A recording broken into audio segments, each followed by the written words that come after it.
नमस्कार। इस दिल से के एपिसोड में हम चर्चा करेंगे संविधान में जो राज्यपाल का पद होता है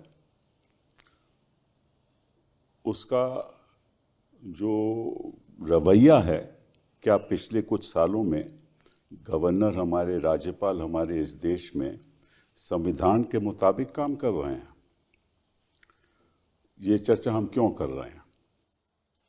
इसलिए कर रहे हैं कि जो भी कार्य होता है सरकार का, प्रदेशों की सरकार का, और जो भी ऑर्डर पास होता है वो गवर्नर के नाम पे पास होता है। मतलब कि कोई भी निर्णय अगर सरकार ले तो इसका नोटिफिकेशन होता है और गवर्नर के नाम पे होता है। क्यों नाम पे होता है? क्योंकि उस सरकार के फैसले पे गवर्नर हस्ताक्षर करता है और तभी वो नोटिफिकेशन होता है और फिर वो लागू होता है।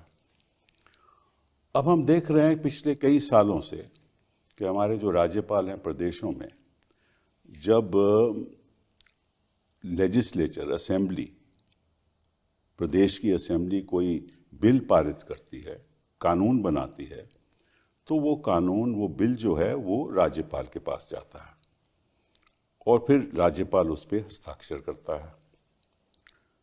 लेकिन 2014 के बाद वो सरकारें जो विपक्ष में राज कर रही हैं, वहाँ जो राज्यपाल हैं वो जो बिल पारित भी होता है उस पर हस्ताक्षर नहीं करते। 2, 3, 4, 5 साल भी बीत जाते हैं तो जो कार्य है असेंबली का, जो कानून बनाया गया है, वो लागू नहीं हो सकता। तो एक संवैधानिक मुद्दा खड़ा हो गया और एक केस तमिलनाडु का, जहाँ के राज्यपाल तमिलनाडु में उन्होंने 3, 4, 5 साल हस्ताक्षर नहीं किए, वो मुद्दा पहले हाई कोर्ट में गया, फिर सुप्रीम कोर्ट में आ गया। और फिर सुप्रीम कोर्ट में 2 जजों की बैठक में, जस्टिस पारदीवाला वहाँ प्रिजाइड कर रहे थे, उन्होंने फैसला किया तो ये जो राज्यपाल है, इनके निर्णय बिल्कुल असंवैधानिक है। कोई राज्यपाल 2, 3, 4, 5 साल किसी के बिल पे हस्ताक्षर न करे तो ये तो बिल्कुल असंवैधानिक है। तो उन्होंने कहा अगर ऐसा होता रहेगा तो जो निर्णय असेंबलीज लेती हैं जनता के लिए, चाहे वो किसी शिक्षा के संबंध में हो, चाहे किसी और विषय के संबंध में हो, तो वो तो कभी पारित होगा ही नहीं अगर राज्यपाल बिल पे बैठे रहेंगे। तो सुप्रीम कोर्ट ने कहा कि ये गलत है, असंवैधानिक है, और हम मानते हैं कि जो भी ऐसा बिल राज्यपाल के पास आने वाले दिनों में, उसको 3 महीनों में पारित होना चाहिए। और अगर सरकार के और भी कुछ ऑब्जेक्शंस हैं तो सरकार बोल सकती है। राज्यपाल के ऑब्जेक्शंस हैं तो राज्यपाल बोल सकता है सरकार को, भैया हमें थोड़ा और टाइम चाहिए। लेकिन ये फैसला बड़ा एक अहम फैसला था। लेकिन हुआ क्या कि सरकार इससे खुश नहीं थी, केंद्र सरकार। तो उन्होंने राष्ट्रपति के द्वारा सुप्रीम कोर्ट में अंडर आर्टिकल 143, 143 संविधान का एक आर्टिकल है, उसके अंतर्गत उन्होंने सुप्रीम कोर्ट ऑफ इंडिया से एडवाइस मांगी। सुप्रीम कोर्ट ने 5 जजों का फैसला आया और जो पारदीवाला साहब ने कहा था उससे वो अलग फैसला था। उन्होंने कहा कि नहीं, कोई ऐसी पाबंदी नहीं लगाई जा सकती 3 महीने की, और अपने जो राज्यपाल हैं वो अपने फैसला लेंगे और उनको कोई ऐसी पाबंदी नहीं है। साथ साथ में उन्होंने कई और चीज़ें भी कही, उसके बारे में हम चर्चा करेंगे। तो हमारे साथ 3 खास लोग हैं जो इस चर्चा में शामिल होंगे। सबसे पहले मदन लोकुर साहब, थैंक यू वेरी मच, आप आए हमारे यहाँ। मदन लोकुर साहब के बारे में हम कहें कि आज भी वो चेयरपर्सन है यूएन इंटरनल जस्टिस काउंसिल के। 2024 में उनकी नियुक्ति हुई, 2028 तक है। उससे पहले आप फिजी के चीफ जस्टिस रहे, उससे पहले आप सुप्रीम कोर्ट के जज रहे 2012 से 2018 तक, और आपकी ई गवर्नेंस में बहुत दिलचस्पी रही और सोशल कॉजेज़ में आपकी बड़ी दिलचस्पी रही और बड़े अहम फैसले आपने लिबर्टी के बारे में दिए। तो बहुत बहुत धन्यवाद आपका। धूलिया साहब, आप इलाहाबाद को बिलोंग करते हैं और आपने LLB वहाँ से की। आपके पिताजी जज रहे, आपके ग्रैंडफादर एक क्विट इंडिया में शामिल हुए। उन्होंने एक न्यूज़पेपर स्टार्ट किया करम भूमि कोतवार में, और आप 1986 में आपने अपनी प्रैक्टिस शुरू की, 14 साल प्रैक्टिस किया, 2008 में जज बने, और उसके बाद आप भी गुवाहाटी में चीफ जस्टिस रहे, और आप उसके बाद फिर सुप्रीम कोर्ट में आए 2022 में और 2025 तक वहाँ। और आपके अपने हम दोनों के आगे हमने बहस भी की है, और आप हमेशा जो हिंदुस्तान की डाइवर्सिटी है, जो गंगा जमनी तहजीब है, उसके पक्ष में रहे। आपने बड़े अहम फैसले किए। बहुत बहुत धन्यवाद आपका आने का।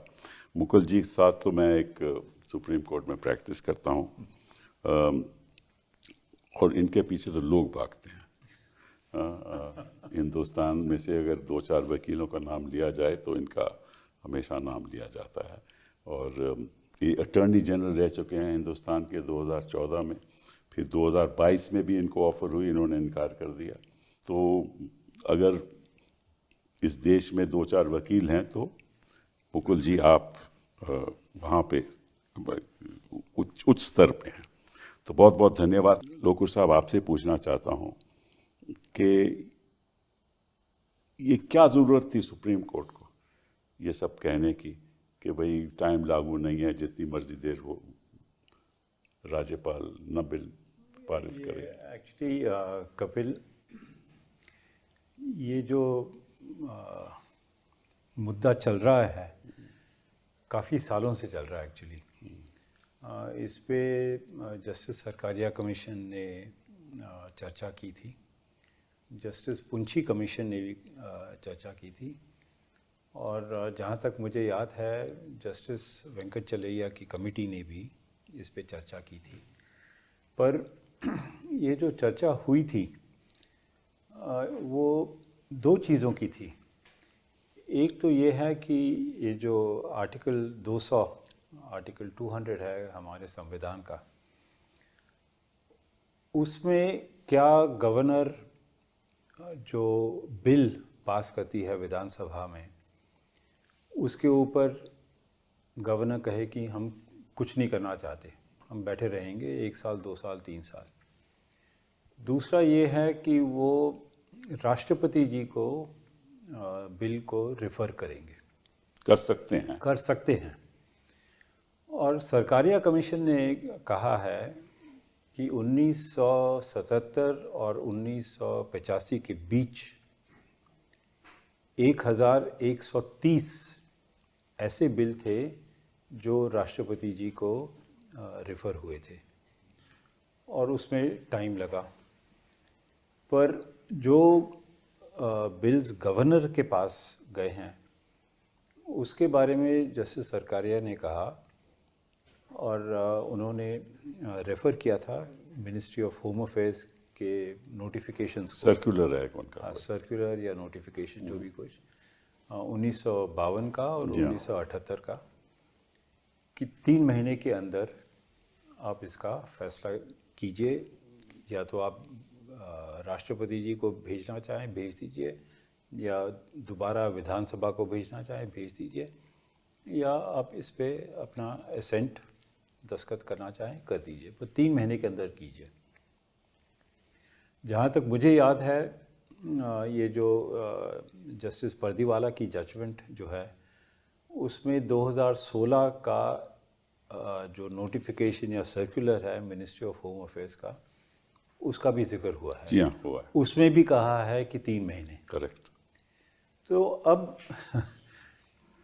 विधानसभा कह रही है कि आप जल्दी से जल्दी फैसला लीजिए 3 महीने। गवर्नमेंट ऑफ इंडिया, भारत सरकार कह रही है, मिनिस्ट्री ऑफ होम अफेयर्स कह रही है कि आप 3 महीने में फैसला लीजिए। सुप्रीम कोर्ट कह रहा है कि आप 3 महीने में फैसला लीजिए। तो ये राष्ट्रपति जी को रेफरेंस देने का क्या कारण था, ये मुझे समझ में नहीं आया। अब जब सब कह रहे हैं कि 3 महीने में फैसला होना चाहिए इधर या उधर जो भी कुछ है, तो ये सुप्रीम कोर्ट को ये रेफ़र करना मुझे कुछ समझ में नहीं आया। और फिर सुप्रीम कोर्ट ने ये सब जो सरकारिया कमीशन ने कहा, पुंजी कमीशन ने कहा, जस्टिस नज़रअंदाज कर दिया, सब बिल्कुल उसको भूल गए। मिनिस्ट्री ऑफ होम अफेयर्स के जो सर्कुलर्स या नोटिफिकेशन है उसको भी भूल गए और कह दिया कि नहीं नहीं नहीं 3 महीने नहीं हो सकता, जब गवर्नर की मर्जी हो वो उसका फैसला कर ले। और फिर उन्होंने कहा है कि अगर ये फैसला इंडेफिनेट हो जाए तब केस फाइल कर सकते हैं सुप्रीम कोर्ट में। यानी कि सुप्रीम कोर्ट का ये एडवाइस है कि स्टेट गवर्नमेंट जो है वो कोर्ट में आए। अब सब लोग कह रहे हैं कि जितने कम केसेस कोर्ट में आए उतना अच्छा है, और यहाँ पे सुप्रीम कोर्ट कह रहा है कि नहीं नहीं नहीं आप कोर्ट में आइए। और ये जो इंडेफिनेट सुप्रीम कोर्ट ने कहा है, इसका क्या मतलब हुआ? इसका मतलब हुआ 2 महीने, 4 महीने, 1 साल, 2 साल। प्रोलॉन्ग्ड कहा है उन्होंने, इंडेफिनेट नहीं कहा, प्रोलॉन्ग्ड कहा है कि भाई जब प्रोलॉन्ग डिले हो जाए, मतलब कि अगर ज्यादा डिले हो जाए तो फिर आप याचिका डाल सकते हो और कोर्ट का एक लिमिटेड ज्यूरिसडिक्शन होगा, उस डिले पे वो फैसला कर सकती है लेकिन मेरिट्स पे नहीं। ये कहा उन्होंने। हाँ ठीक है, तो प्रोलॉन्ग्ड का क्या मतलब हुआ? हाँ ये हमें भी नहीं समझ आ रहा। And what is prolonged? तो 4 साल प्रोलॉन्ग है कि नहीं है? इतना तो नहीं, पर 4 साल बिल्स पेंडिंग है। नहीं, वो ठीक है, वो ठीक है। भदौलिया साहब की क्या राय है इस पे? मैं बिल्कुल इत्तेफाक रखता हूँ जो जस्टिस जो लोकू साहब ने कहा। और एक और बहुत इंपॉर्टेंट चीज़ है, वो है कॉन्टेक्स्ट। वास्तविकता क्या थी कि अप्रैल 2025 में ये 2 जजेस ने डिसीजन लिया, क्योंकि एक रियलिटी थी उनके सामने। 10 बिल ऐसे थे जो 1 साल 2 साल तक उस वक्त तक पास नहीं हुए थे। तो उस कॉन्टेक्स्ट में ये कहा गया था। This context has been totally overlooked, not discussed in the reference order. जो अब ये कहा जा सकता है कि ये तो एक रेफरेंस है, इसमें we are not setting aside the judgment, we are just an opinion. But वास्तविकता ये है कि अब सब कोई जो मानेगा कानून क्या है, वो ये रेफरेंस का ऑर्डर है, इसको नहीं माना जाएगा। तो मेरे हिसाब से तो एक बहुत बड़ी अपॉर्चुनिटी थी विच हैज बीन लॉस्ट। और ये जजमेंट जो था 2 जजेस का, इट सॉल्व्स द प्रॉब्लम। एक प्रॉब्लम थी जिसका वो सोल्यूशन निकालता है कैसे होगा। ये वाला जजमेंट कोई सोल्यूशन नहीं निकालता और प्रॉब्लम्स क्रिएट करता है। Justice Pardiwala and justice Mahadevan had sharpened the contradiction and then given a solution. Correct. It's a 400-page judgment. Everything has been discussed. Very learned judgment. And this judgment is also a very tight judgment. You see, I'm not saying this judgment of, if you don't see it in the context that it has come after the April, then you may not find any great faults in that and you may not criticize it. But क्योंकि ये इसके बाद आया है, तब उसमें से कई चीजें लगती कि नहीं होनी चाहिए थी। क्योंकि ये एक कहते हैं ना कि एक रियलिटी को दिमाग में रख के कहा गया है। ये एक बहुत टेक्सचुअल, बहुत लेटर ऑफ द कॉन्स्टिट्यूशन पे जा करके बात करता है। तो कबीर दास ने कहा है ना कि तू कहता लेखन की पोथी, मैं कहता आखियन की देखी। So I'm seeing the reality, you're just seeing the letter. Correct. And the reality was that, as Justice Lokur has said, in the past also there have been so many cases where these things were done. And this is, ये timeline जो है, वो Sarkaria commission, पुंची commission, and I think also Venkatacharya commission, they say कि there should be a timeline. How much of timeline that should be वो नहीं कहा है. But Article 200 and 201 में एक timeline होनी चाहिए। और ये एक जनता में एक बड़ी एक गलतफहमी ये भी है कि 2 जजेस के जजमेंट में ये कहा गया है कि अगर ये 3 महीने के अंदर नहीं हुआ इट विल बी डीम्ड। ऐसा नहीं है, ऐसा नहीं।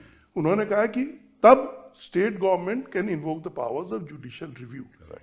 डीम्ड केवल उन 10 बिल का है जो कई सालों से थे। So that's it is not a law, it's 142 करके। पर मैं दर्शकों तो ये बता दूं मैं कि ये केवल तमिलनाडु में नहीं हुआ, ये वेस्ट बंगाल में, पश्चिम बंगाल में भी ऐसी ही है कि 3-4-5 साल हैं, और केरला में भी ऐसी सिचुएशन है। तो इसकी बड़ी रैमिफिकेशंस हैं। और मुकुल जी, आप तो तमिलनाडु को रिप्रेजेंट कर रहे थे, आप जरा बताइए दर्शकों को क्या इशू था। कपिल जी, सबसे पहले मुझे एक बुनियादी ऑब्जेक्शन है इस रेफरेंस, ये जो एडवाइजरी ओपिनियन है। सुप्रीम कोर्ट ने रिपीटेडली कहा है कि हम एडवाइस नहीं देंगे अगर कानून ऑलरेडी सेटल हो चुका है किसी जजमेंट से, अदरवाइज ये डिस्गाइज में एक अपेलेट जुरिस्डिक्शन बन जाती है। जी हाँ। एक जजमेंट आ चुकी है 2 जजों की, जैसे धुलिया साहब ने कहा अप्रैल मई में, वो जजमेंट सिर्फ रिव्यू या क्यूरेटिव से सेटिसाइड हो सकती है या कॉन्स्टिट्यूशनल या किसी कानून से हटाई जा सकती है। जजमेंट पे स्याही सूखी भी नहीं थी और आपने रेफरेंस किया। रेफरेंस मेंटेनेबल नहीं है if the law is already settled. Correct. ये पुरानी 50 साल से ये जजमेंट्स है, आपने उसको नजरअंदाज किया। उसके बाद आपने कोर्ट में, जब एक रेफरेंस में भी मैं था, कोर्ट ने कहा कि हम उस जजमेंट को नहीं छू सकते बिकॉज ये उसकी अपील नहीं है। जी हाँ। फाइन। अब जो रेफरेंस की जजमेंट आई है वो 2 जजों की जजमेंट से खिलाफ है। बिल्कुल। एडवाइजरी जुरिस्डिक्शन बाइंडिंग नहीं है जी हाँ। सुप्रीम कोर्ट पे, या इट इज वो खुद कहते हैं। Too great weight. हाँ। अब आप मुझे बताइए, हाई कोर्ट में, लोअर कोर्ट में किसी इंडिविजुअल को क्या कोई समझाएगा कि कानून क्या है? 2 जजों का बाइंडिंग है, because that is binding law under article 141, everybody is bound to follow. जी हाँ। 5 जजों का एडवाइजरी है जो बाइंडिंग नहीं है। दोनों अगर रखी जाएंगी हाई कोर्ट के जज या लोअर कोर्ट के जज के सामने, क्या फॉलो करे वो? So this is certainly creating more confusion than it tried to solve, number 1। Number 2, जहां तक पार्टीवाला साहब का फैसला था, उनके सामने, जैसे धूलिया साहब ने कहा, एक प्रॉब्लम थी। एक गवर्नर एक स्टेट का जो कह रहा है कि आप कुछ भी करो, मैं नहीं करूंगा साइन। जी हाँ। वो ये नजरअंदाज कर रहा है कि जो बिल्स हैं जो असेंबली पास कर रही है वो जनता की आवाज है, सुप्रीम है। अगर वो बिल गलत है तो उसको सही करना या स्ट्राइक डाउन करना कोर्ट्स का फंक्शन है, गवर्नर का एडजुडिकेटरी फंक्शन नहीं है।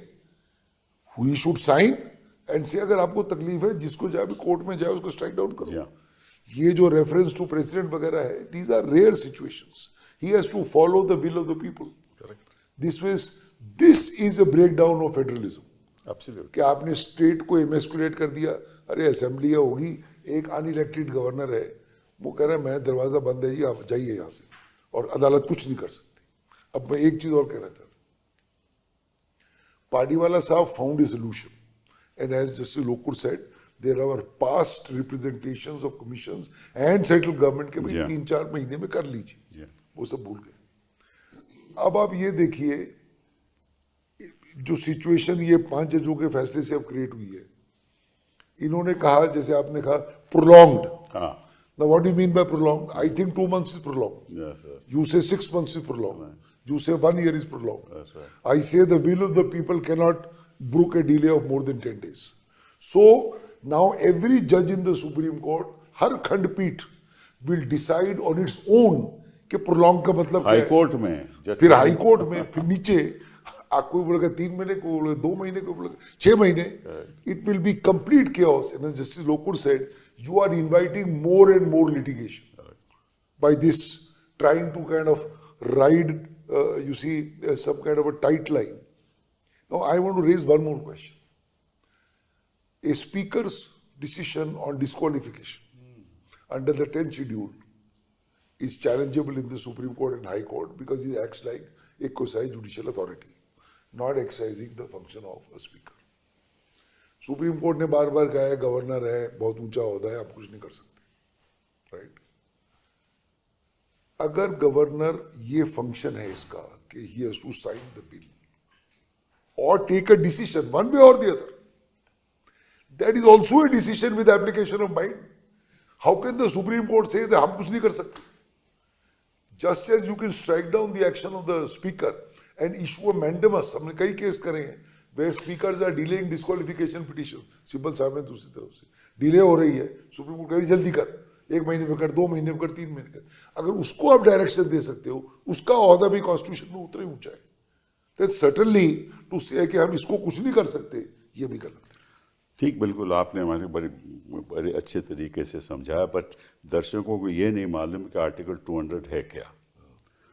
आर्टिकल 200 जो संविधान का है वो कहता है कि अगर कोई लेजिस्लेचर मीन्स असेंबली किसी स्टेट की बिल पास करे, वो बिल गवर्नर के पास जाएगा उसके हस्ताक्षर के लिए, और गवर्नर दो चीज़ें कर सकता है। अगर कोई आपत्ति हो तो वो वापस लेजिस्लेचर को, असेंबली को एक मैसेज देगा कि इसमें ये खामियां हो सकती हैं, आप इस पे निर्णय लीजिए। एक रास्ता तो ये है। दूसरा, अगर गवर्नर समझता है कि जो असेंबली है इसने अपने हकों के विरुद्ध जो एक केंद्र का कानून है उसका उल्लंघन किया है, तो फिर जो गवर्नर है वो राष्ट्रपति के पास भेज सकता है उसकी राय के लिए, और राष्ट्रपति उसकी राय लेकर वापस मैसेज भेज सकता है असेंबली को कि आप अब फैसला कीजिए, ये मेरी राय है। ये दो आर्टिकल 200 का और 201 का ढांचा है।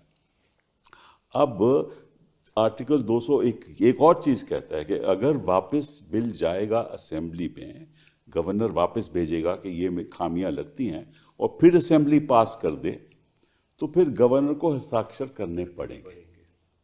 ये है कॉन्टेक्स्ट जिसके अंतर्गत पार्डीवाला जी ने फैसला किया था, क्योंकि उन बिलों में दोबारा असेंबली ने बिल गवर्नर को भेजा था। तो जो वहाँ बहस हो रही थी कि अगर दोबारा भेजा जाए तो क्या गवर्नर अपने हस्ताक्षर रोक सकता है, और ये तो ताज्जुब की बात है कि संविधान कहता है कि उसको पारित करना पड़ेगा, लेकिन कोर्ट कहती है नहीं, वो डिले कर सकता है, प्रोलॉन्ग डिले कर सकता है। तो दो मुद्दे उठते हैं, दोनों आपने उठाए, बट पहले मुद्दा मैं आपसे राय चाहता हूँ। ये एक विधायिका की विल है, उसका फैसला है, एक लेजिस्लेशन जनता के हित में होता है, और जो गवर्नर है वो तो एक एग्जीक्यूटिव अथॉरिटी है, उसी को तो लेजिस्लेटिव पावर है नहीं। तो अगर जनता की विल को रोका जाए, क्या वो संवैधानिक है? कभी हो सकती है। और कैसे सुप्रीम कोर्ट ने कह दिया कि इसको रोक सकते हो। साथ दूसरी बात और कही सुप्रीम कोर्ट में, जिसमें मैं आपसे राय लेना चाहता हूं। उन्होंने कहा कि अगर गवर्नर असेंबली को यह नहीं बताएगा कि क्यों मैंने रोका, उस बात पे जुडिशियल रिव्यू हो ही नहीं सकता, उस पर चर्चा कोर्ट में हो ही नहीं सकती। तो गवर्नर के रीजंस जो हैं जिसके अंतर्गत उन्हें वापस बिल भेजना था, नहीं भेजा, वो रीजन नहीं बताएगा। और जो कोर्ट केवल इतना ही कर सकती है, लिमिटेड जुडिशियल रिव्यू के आपने देरी क्यों की। मुझे तो समझ नहीं आया ये फैसला क्या है, आप बताइए।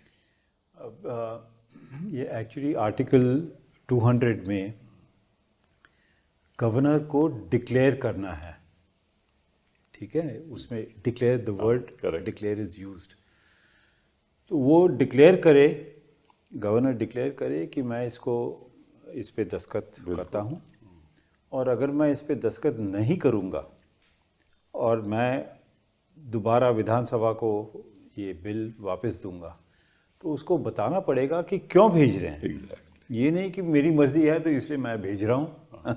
तो फिर विधानसभा उसके बारे में क्या करेंगे? तो सुप्रीम कोर्ट कहती है कोई जरूरत नहीं कहने की। अब ये तो फिर मतलब डिक्लेयर, तो मैंने आपसे इसके बारे में पूछा, तो इसलिए वो वर्ड डिक्लेयर भी सुप्रीम कोर्ट भूल गई है। नहीं, उन्होंने कहा डिक्लेयर का मतलब केवल दस्तखत करना, और नहीं, और कुछ नहीं। ऐसे कैसे हो सकता है? मतलब ऐसे कैसे हो सकता है कि लेकिन मतलब कि जो मतलब कि जनता की जो आवाज है, उसको एग्जीक्यूटिव नहीं सुनेगा, राज्यपाल नहीं सुनेगा उस आवाज को, उस पर रोक लगा देगा। धूलिया साहब, व्हाट डू यू से? नहीं, एक तो चीज यू राइट, आपने कहा ना गवर्नर के पास दो ऑप्शन है। गवर्नर के पास एक्चुअली 3 ऑप्शन है। अच्छा, तीसरा है कि असेंट दे दे तो मामला वो खत्म तो हो जाए। वो फिर तो मुद्दा ही नहीं उठेगा अगर दे दे। नहीं, गवर्नर की तरफ से ये भी आया था कि एक्चुअली 4 ऑप्शन है। वो उन्होंने सुप्रीम कोर्ट ने कहा कि नहीं, 3 ही ऑप्शन है। बट इसमें एक और चीज है, 3 ऑप्शन में से अगर ये ऑप्शन एक्सरसाइज करता है गवर्नर की कुछ कमेंट के साथ या अमेंडमेंट के साथ, लेजिस्लेटिव वापस भेजते हैं और वो वापस आ जाते हैं इलेक्शन के बाद, तो कॉन्स्टिट्यूशन ये कहता है कि करना ही करना करना ही करना है। बट इस रेफरेंस में ये है कि then he can exercise option either to give assent और send it to the president. Correct. ये बड़ा अटपटा सा ये लगा। भी अटपटा है, ये भी अटपटा है, ये तो है ही नहीं उसमें। उसमें बिल्कुल नहीं है। तो कई जगह where the silences are not there, you are given a voice to them, correct and when the two जज gives voice to those silences about them. Correct. ये तो कोर्ट का एक रोड ब्लॉक है हाँ, कि जनता की विल को हम आगे नहीं बढ़ने देंगे, क्योंकि गवर्नर को ऑप्शन है कि दोबारा भी अगर आए तो उसको ऑप्शन कंसेंट की नहीं है। व्हाट डू यू से मुकुल? जो ये दूल्हे साहब कह रहे हैं, एक बार अगर बिल वापस भेजा जी हाँ, और असेंबली ने उसको वापस भेजा, वो कहानी खत्म है, उसको ये तो दस्तखत कहते करना है। उसके बाद उसको अख्तियार नहीं है राष्ट्रपति पे भेजने का, बिल्कुल बिल्कुल। अख्तियार है पहले भेजने का। हाँ। तो मैं एक और बुनियादी सवाल रेज करना चाहता हूँ। Normally governor is bound by the aid and advice of the cabinet. Correct correct. In exceptional cases where he has to give sanction, let's say for prosecution of the chief minister, he will take his own call. Correct. वो छोड़िए। Now पूरी cabinet ने, पूरी assembly ने, पूरी जनता ने एक bill भेजा एक आदमी को, जो कानून जाने ही शायद ना भी जाने। किस बेसिस पे, कौन सी सलाह लेके एक आदमी डिसाइड कर रहा है कि ये बिल संवैधानिक है या संविधान के? वो आपके पास आ जाएगा। नहीं नहीं, आप सुनिए, मैं ये कह रहा हूं, ये कौन सा ऐसा फंक्शन है, उसका कौन सा इंफ्रास्ट्रक्चर है कि ये पावर उसको 200 में दी जा रही है? मैं ये क्वेश्चन रेज कर रहा हूं। बिल्कुल सही वो कैसे ये फैसला करेगा? Examination of A bill is a serious issue. Yes yes. How will he decide it's right or wrong? Therefore, according to me, this position should be abolished. 200 should be abolished. When the legislature passes a law, it should become a law. If it is wrong, parties will go to a court. Because the same problem will arise if it goes to the president. Now there, if it goes to the president, president is bound by the aid and advice of the cabinet, of the center. State bill भेज रही है under list 2, जो संविधान में लिस्टें हैं, वो list में centre की पावर और स्टेट की पावर एक्सक्लूसिव है, अलग अलग है। उस पावर में आप 2 से उसको 1 में भेज रहे हैं, जो सेंटर की पावर है, और किसी और तरीके से उस पर व्यू ली जा रही है। और हो सकता है, जैसे आपने कहा, दोनों सरकारें अलग अलग है, तो you are mixing, you are breaking federalism by reducing, by breaking this exclusive list. So there are many problems. Damaging the federal बहुत system. है। बिल्कुल, बिल्कुल। तो best is to abolish it and leave it to the wisdom of the assembly. Right or wrong, courts are available. नहीं, but इसमें दिक्कत क्या थी? Supreme court could have said he must assent to the bill. You don't need a abolition. क्या problem? उसकी problem क्या You थी? are right, but I was saying, what is the need? Yeah, but, Why are we going into all this? let me also 50 say साल हो गए इस बात को, 70 साल हो गए। बिल्कुल बिल्कुल। You have to change with the times. I agree. Governors are not required. Do away with it. नहीं, वो तो मैंने You see, I just want to Yes. say one thing कि ये सरकारिया कमीशन ने 15 एग्जाम्पल्स दिए हैं, जो आप कह रहे थे ना कि राष्ट्रपति के पास बिल चले जाएंगे, और राष्ट्रपति ने कहा है कि मैं असेंट नहीं दे रहा। ठीक है, that is the end of the bill. Right. So there is a very serious issue of Of course, of course. Very serious issue of federalism. No no, the president, राष्ट्रपति ये फैसला नहीं कर सकता कि बिल, देखिए, राष्ट्रपति कह सकता है कि मेरी सहमति नहीं है, तो स्टेट कोर्ट में जा सकती है कि आप मुझे बताइए क्यों ये सहमति है। पर there are examples given in Sarkaria commission कि राष्ट्रपति ने कहा है कि मैं इस पे दस्तखत नहीं करना चाहता। हाँ, बिल्कुल, तो बताए क्यों नहीं? नहीं, वो नहीं बताया। हाँ, बस यही तो बात है ना। Okay, हम president कोर्ट्स immune है। हैं काहे के लिए? प्रेसिडेंट इम्यून है, हाँ, गवर्नर ठीक है, इम्यून है। नहीं नहीं, वो तो उन्होंने आज मान लिया। वो तो मान लिया वो कि तो मान लिया immunity कि वो से नहीं है। वो तो हमने बहस की थी, वो मान लिया वो नहीं है। लेकिन गवर्नर को रीजन बताने चाहिए, राष्ट्रपति को रीजन बिल्कुल, बताने चाहिए, बिल्कुल। और फिर फैसला कोर्ट करेगी कि वो रीजन सही है या गलत है। और दूसरी बात है सर, जब संविधान बनाया जा रहा था तब किसी ने कल्पना नहीं की थी कि ऐसा होगा। होगा, बिल्कुल। तब एक ही पार्टी थी, इधर भी वो भी, किसी ने सोचा नहीं था कि ये नौबत भी आएगी। जी हाँ, और अगर नौबत आएगी तो कोर्ट्स हैं उसके लिए, वो अप्रैल 2025 में हो गया उस पर फैसला, जी हाँ, उसको बता दिया कि ये सोल्यूशन है। बिल्कुल। इसीलिए सर टाइमलाइन नहीं थे, 1947 में अम्बेडकर ने कभी सोचा था कि ये सिचुएशन आएगी? नहीं तो शायद टाइम लाइन लगा देते। अम्बेडकर ने कभी ऐसा नहीं सोचा था कि ऐसी सरकारें आएंगी, और ये भी तो नहीं सोचा और था। हर चीज कॉन्स्टिट्यूशन में थोड़ी होती हो सकती है। है, ये correct। कहा गया है कि ये कॉन्स्टिट्यूशन में नहीं है इसलिए हम नहीं करते। अब कॉन्स्टिट्यूशन में तो कई चीज नहीं है, कहीं नहीं तो हम तब भी करते हैं। बिल्कुल। जस्टिस हमेशा किया sir, right to life. Constitution कहती है right to life. Absolutely. Supreme court ने कहा right to life is dignified life. One जज said right to sleep is a fundamental right. I mean right wrong. So You can see in court also. You just read Article 21 and then see the breadth of it The after the expense, interpretation. अब तो वो expense हो सकती है, तो यहाँ भी timeline हो सकती है। क्या बात है, ऐसी क्या आफत की बात है timeline? You see, Dr. Ambedkar had said that the constitution is good, but it depends upon the leaders. People, Yes. हाँ, ये जस्टिस पर्दीवाला ने अपनी जजमेंट कहा है, में उसमें कहा कहा है। है, उसमें कहा है। बट ये बताइए Mukul, you are also, you been an attorney general, ये जो काम हो रहे हैं ये केवल उन्हीं सरकारों में, उन्हीं प्रदेशों में हो रहे हैं जहां विपक्ष की सरकार हो। ये फैक्ट है नजर तो यही आ रहा है ना? और पार्टीवाला साहब ने ये बात कही है, अपनी जजमेंट में कही है Yes. कि इसके एक राजनीतिक दृष्टिकोण से हो रहा है, और इसको इसीलिए मैं इसको खत्म करना चाहता हूँ। ये पार्टीवाला साहब ने कहा है, उसको भी नजरअंदाज किया जाए। जजेस को नहीं मालूम कि ये जो बिल रोके जा रहे हैं उन्हीं प्रदेशों में रोके जा रहे हैं जहां विपक्ष की सरकार हो। जहां इनकी अपनी सरकार है वहां तो कोई विरोध नहीं करता, वहां तो कोई याचिका नहीं डालता। तो ये तो इसका मतलब कि ये संविधान को इस तरह से इस्तेमाल कर रहे हैं कि अपना राजनीतिक दृष्टिकोण के आधार पर आजाद कर रहे हैं। और ये तो मैं समझता हूं कि सबसे ज्यादा निंदा की बात है। Yeah, that's hitting at federalism. हाँ, exactly, hitting at Absolutely. Federalism कि आपने जो, क्योंकि देखिए, आप उदाहरण देता हूं, गवर्नर वाइस चांसलर को अपॉइंट करते हैं कई राज्यों में। बिल आए कि भाई ये जो नियुक्ति होनी चाहिए ये राज्य सरकार को करनी, प्रदेश की सरकार को करना चाहिए, गवर्नर को नहीं। हम एक बिल लाते हैं कि ये पावर जो है गवर्नर से ली जाए, और हमारी सरकार ने उस पर रोक लगा दी। यही बिल थे, यही मैं बता तो रहा हूँ, यही बिल थे तमिलनाडु के। सब यूनिवर्सिटी से कनेक्टेड सब यूनिवर्सिटी से ये connected। यूनिवर्सिटी में इसमें ट्रांसफर होता आपत्ति है। क्या हो सकती है? Yeah. Kerala also same. हाँ, सेम। इसमें आपत्ति क्या हो सकती है? को कहीं फैमिन आ जाए, आप वहां कुछ कानून बनाते हो लोगों की राहत के लिए, तो वो मतलब कि राज्यपाल कहेगा मैं हस्ताक्षर नहीं करूंगा। हजारों चीजें ऐसे हो सकती हैं। तो जो एग्जीक्यूटिव है वो कानून बनाने, जिसको संविधान ने कहा कि तुम कानून बना सकते हो, उस पर कैसे रोक लगा सकती है? और तीसरी बात मुकुल आपसे मैं पूछना चाहता हूं, अगर प्रेसिडेंट कहते हैं, राष्ट्रपति जी कहते हैं या गवर्नर कहते हैं कि हम इस बिल के खिलाफ हैं, इसको पारित नहीं होने देंगे, इसका मतलब हो गया that they are becoming judges in their own cause। मतलब पे खुद ही आपने विरोध किया, आप तो एग्जीक्यूटिव हो, और खुद ही आपने फैसला कर दिया कि हम इसको पारित नहीं होने देंगे। ये हक तो देश का हक तो अदालतों का है, बिल्कुल ये राज्यपाल का तो नहीं है ना। नहीं, बिल को एग्जामिन करना है, स्ट्राइक डाउन करना है, एक judicial function, judicial function judiciary करेगी। Exactly. Effectively, this is killing the will of the people.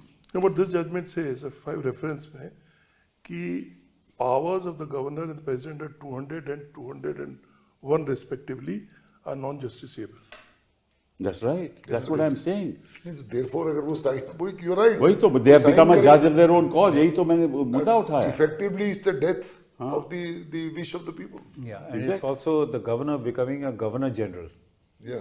Yes, absolutely. which we exactly. had a long time back. And in that it has been very well analyzed. You see, the Government of India Act में क्या था, discretion हटाया गया। वो सब भूल See, गए। I used to admire- 1919 Act, 1935 Act, उससे पहले सब कुछ है। पूरी history, he went through the entire history, फिर फैसला हुआ। तो ये तो सर मेरी राय में ये रेफरेंस रिटर्न कर देना चाहिए था। बिल्कुल ये भी प्रेसिडेंट्स है सुप्रीम कोर्ट के कि we are not bound to answer One precedent he cites. It is there, it is there. Is it 15 or 16? There's one. It is there कि मैं जरूरत क्या है, एक फैसला आ चुका है, बिल्कुल। किसी और केस में ये मुद्दा राइज होगा तो नॉर्मल सिस्टम है उसको ओवर रूल करने का तब होगा जब केंद्र होगा। सरकार के जो सोलिसिटर साहब थे उन्होंने कहा है कि ये 2G के फैसले में कोर्ट ने क्या किया कि 2G के मुद्दे में उन्होंने कहा कि ये केवल ऑक्शन हो सकता है स्पेक्ट्रम, आपको याद होगा ऑक्शन हो सकता है, लेकिन उसके बाद उसका रिव्यू हुआ क्योंकि सरकार गई थ्रू अ रेफरेंस कि भैया आपने तो कह दिया ऑक्शन हो सकता है, कई चीज़ें हम ऑक्शन नहीं करना चाहते, तो ये तो हार्ड एंड फास्ट रूल नहीं है ना, तो आप इस हाँ, तो उन्होंने कहा ठीक बात है, तो उन्होंने कहा क्योंकि एक जजमेंट भी आई और फिर रेफरेंस भी हुआ, इसलिए यहाँ भी जजमेंट आई है, यहाँ भी रेफरेंस हो सकता है, ये हो सकता है। कोई एग्जांपल मैं आपको बता रहा हूँ कि उनका सी फॉर एग्जांपल एलपीजी है, अगर आप एलपीजी को ऑक्शन करोगे तो किसी गरीब को मिलेगी नहीं, सारे अमीर ले जाएंगे, इसलिए कई चीजें ऑक्शन में नहीं जा सकती। बिल्कुल, but this is the rationale that they That adopted. can't be a rationale. But that's- Otherwise, the law is once you have decided, you can't do a reference. That's correct. Because you are creating two centers of power, Correct. two situations, one advisory, one binding. आखिरी सवाल वो ये है कि अगर आप सारे reference 1950 के बाद के देखो तो कोई ऐसा रेफरेंस आज तक नहीं हुआ। जो भी रेफरेंस हुए कि ये कानून है, इसमें ये प्रॉब्लम्स हैं, ये इश्यूज हैं, इस पे हम आपकी राय चाहते हैं सुप्रीम कोर्ट की अंडर आर्टिकल 143। हर एक मतलब के जो राय चाहते थे वो कभी जजमेंट के बाद नहीं हुए accept in the 2G case. तो ये उदाहरण हमने कोर्ट में दिए कि कभी ऐसा हुआ ही नहीं, तो आपको जरूरत क्या है, एक बार जजमेंट आ गई उसका रिव्यू कर लीजिए, जैसे आपने कहा कि किसी और तरीके से उसको बोलिए कि गलत जजमेंट है, क्यूरेटिव डाल दीजिए। बट ये क्या हुआ कि आप एक जजमेंट आ गई उसको इन अ वे जैसे आपने कहा अपील पे आप आ गए, अपील को रद्द कर रहे हैं। In another way, the reference is without context of concrete facts. Correct. There are no facts in the reference. Facts तो हो चुके हैं पार्टी वाला साहब की जजमेंट के बाद, उसके बाद तो कोई फैक्ट ही नहीं है। और जब हम फैक्ट कोई में जाना फैक्ट चाहते आए, थे, कोई झगड़ा है, मुकुल जब हम फैक्ट में जाना चाहते थे तो उन्होंने उन्होंने कहा कहा कि हम नहीं जाएंगे। हम नहीं जाएंगे। ये भी एक मुद्दा रेज ये भी एक बंद मुद्दा हुआ। ये हुआ ड्यूरिंग द कोर्स ऑफ हाँ। yes of course. हमने बताया कि हम ये फैक्ट्स हैं। So they said we won't want facts. So in essence it is an advisory jurisdiction Without- which is the review jurisdiction of party wala judge. Exactly. In effect it Yes, is. yes, yes. No Call doubt. it what you like. Which is wrong, which is not. Effectively तो यही होता है। हाँ, और पहले साहब आप अपने एक्शन को किसी भी तरह की मजबूत फिलॉसफी से ढक लें, और रियलिटी तो यही है ये कि तो यही है। आप कहते रहे कि we have और not सर कोर्ट में set aside- बोला, जब हम लोगों ने शुरू में कहा कि भाई we have an objection to the reference because of this that and the other, this what you are wanting to do against the two जज बेंच। नहीं, we are not touching the two जज bench, we can't look at the two जज But they did.